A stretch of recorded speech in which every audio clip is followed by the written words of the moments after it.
28 फरवरी 2026 रात के 2 बजे तेहरान के आसमान में अचानक रोशनी की लकीरें खिंची। फिर एक धमाका, फिर दूसरा, फिर तीसरा। शहर की सड़कें खाली थीं, लोग सो रहे थे। किसी को नहीं पता था कि ये रात उनकी जिंदगी बदलने वाली है। ये कहानी शुरू होती है एक टूटी हुई डील से। 6 फरवरी 2026 को ओमान की राजधानी मस्कट में अमेरिका और ईरान की टीमें आमने सामने बैठीं। परमाणु समझौते की आखिरी कोशिश। दूसरा दौर जनेवा में हुआ।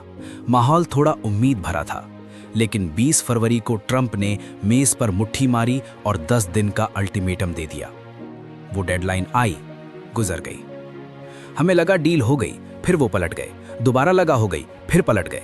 मैंने कहा इन लोगों से बात नहीं होती। ट्रंप। और फिर शुरू हुए 2 ऑपरेशन। इजराइल की तरफ से ऑपरेशन रोरिंग लायन, अमेरिका की तरफ से ऑपरेशन एपिक फ्यूरी। 28 फरवरी की रात को पहला निशाना था ईरान की सत्ता का दिल, लीडरशिप हाउस कॉम्पाउंड। मिसाइलें एक के बाद एक गिरती रहीं और एक एक करके 40 ईरानी अधिकारी मारे गए। Supreme leader Ali Khamenei, military office प्रमुख Mohammad Shirazi, IRGC intelligence chief Salah Asadi, परमाणु रक्षा अनुसंधान के प्रमुख हुसैन जबल अमेलियन और अगले दिन chief of staff Abdul Rahim Mousavi भी। 46 साल पुरानी इस्लामिक क्रांति का पूरा शीर्ष एक रात में मलबे में। ईरान के सरकारी टेलीविजन ने खुद पहले घंटों में खामेनेई की मौत की पुष्टि की और फिर ईरान ने 40 दिन का शोक का ऐलान कर दिया। लेकिन रोना बंद होने से पहले ही जवाबी आग भड़क उठी। उसी रात के कुछ घंटे बाद दक्षिणी ईरान का एक छोटा शहर मिनाब, एक प्राइमरी स्कूल, बच्चियां अभी अभी क्लास में बैठी थीं और फिर एक धमाका। 148 मासूम बच्चियां मारी गईं, 95 जख्मी हुईं। वॉशिंगटन पोस्ट और न्यूयॉर्क टाइम्स ने हमले के तुरंत बाद के फुटेज की पुष्टि की। यूनेस्को ने कहा यह अंतर्राष्ट्रीय मानवीय कानून का गंभीर उल्लंघन है। पूरी दुनिया की नज़र इस एक हमले पर टिक गई, लेकिन यह सब काफी नहीं था। तेहरान के डाउनटाउन में कुछ और हो रहा था जो और भी खतरनाक था। युद्ध में एक सबसे क्रूर तरीका होता है जिसे कहते हैं डबल टैप। पहला हमला करो, फिर उसी जगह जब लोग बचाने दौड़े दूसरा हमला करो। तेहरान में यही हुआ। पहला धमाका हुआ, लोग दौड़े, एम्बुलेंस आई, फिर दूसरा धमाका हुआ, चश्मदीद गवाह। बचाने वाले भी बच नहीं पाए। ईरान चुप नहीं बैठा। IRGC ने अपने जवाबी ऑपरेशन का नाम दिया ट्रू प्रॉमिस 4 और एक साथ 9 देशों में हमले शुरू हो गए। बहरीन, जहां अमेरिकी नौसेना का 5th फ्लीट हेडक्वार्टर्स है, उसे निशाना बनाया गया। Iraq, Jordan, Kuwait, Oman, Qatar, Saudi Arabia सब हमलों की चपेट में आए।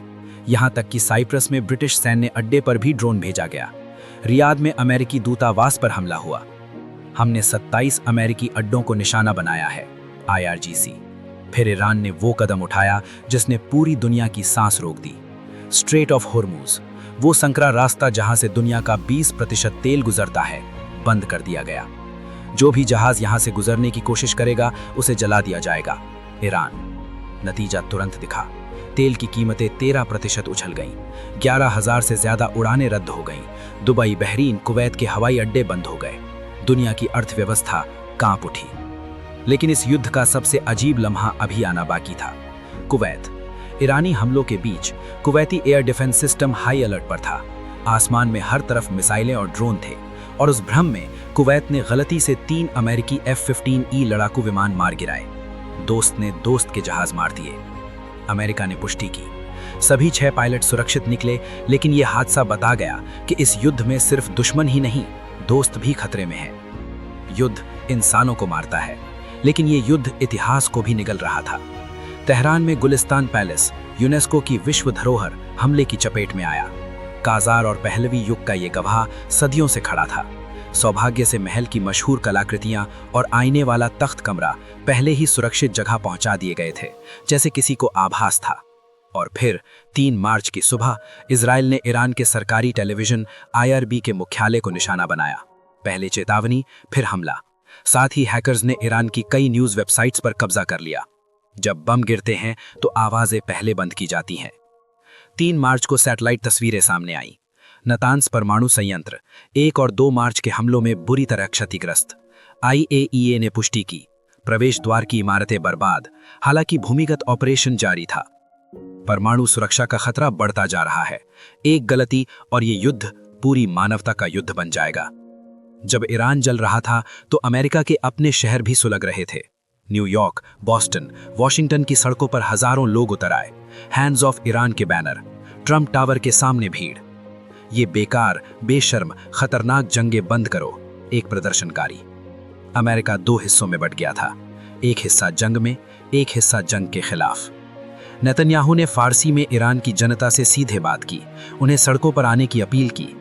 ये युद्ध नहीं, ये आज़ादी की शुरुआत है। नेतन्याहू।